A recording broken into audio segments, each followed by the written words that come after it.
بسم اللہ الرحمن الرحیم۔ چھپکلی ایک رینگنے والا جانور ہے جو عام طور پر ہم اپنے گھر کی چھتوں اور دیواروں پر دیکھ سکتے ہیں، مگر اس کی بعض اقسام زہریلی ضرور ہوتی ہیں۔ عام طور پر گھروں میں پائی جانے والی چھپکلیاں زہریلی نہیں ہوتی، البتہ ان کو دیکھ کر کراہیت کا احساس ضرور ہوتا ہے۔ عام طور پر تمام مسلمان گھرانوں کا یہ ماننا ہے کہ چھپکلی کو مارنا انتہائی ثواب کا کام ہے، اور اگر ان کو نہ بھی مارا جائے تو اس کو گھر سے ضرور نکال دینا چاہیے۔ اس کی موجودگی منحوسیت کا سبب قرار دی جاتی ہے، مگر اس بات سے بہت کم لوگ واقف ہوں گے کہ اس کو مارنے کا حکم مسلمانوں کو شرعی طور پر دیا گیا ہے۔ تاریخ سے یہ بات ثابت ہے،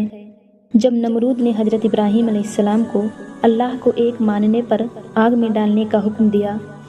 تو اس وقت یہ واقعہ کرہ ارض کا ایک برا واقعہ تھا، جس کا ذکر انسانوں کے علاوہ چرند پرند جن و انس کے درمیان ہوا۔ اس موقع پر ایک روایت کے مطابق جب چیونٹی اور چھپکلی کے درمیان اس واقعے کا ذکر ہوا تو چیونٹی نے حضرت ابراہیم علیہ السلام کی حمایت کی، جبکہ چھپکلی نے نمرود کو حق بجانب قرار دیا۔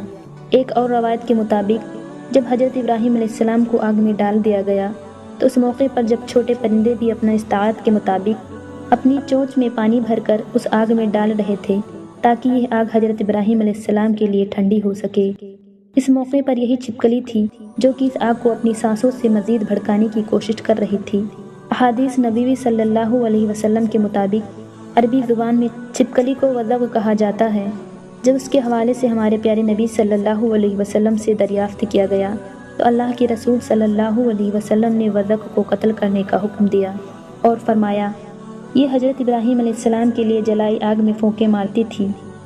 ایک اور جگہ فرمایا ہے کہ اللہ کے نبی صلی اللہ علیہ وسلم نے وزغ کو قتل کرنے کا حکم دیا اور اسے فاسق قرار دیا۔ اور ایک روایت کے مطابق ایک بار ایک صحابی فقیہ بن مغیرہ کی آزاد کردہ ایک غلام عورت جب بی بی عائشہ کے گھر گئیں تو انہوں نے وہاں پر ایک نیزہ پڑا ہوا دیکھا۔ انہوں نے بی بی عائشہ سے دریافت کیا کہ اس کا کیا مقصد ہے، تو انہوں نے جواب دیا کہ یہ چھپکلی کو مارنے کے لیے رکھا ہوا ہے، کیونکہ حضور اکرم صلی اللہ علیہ وسلم نے بتایا ہے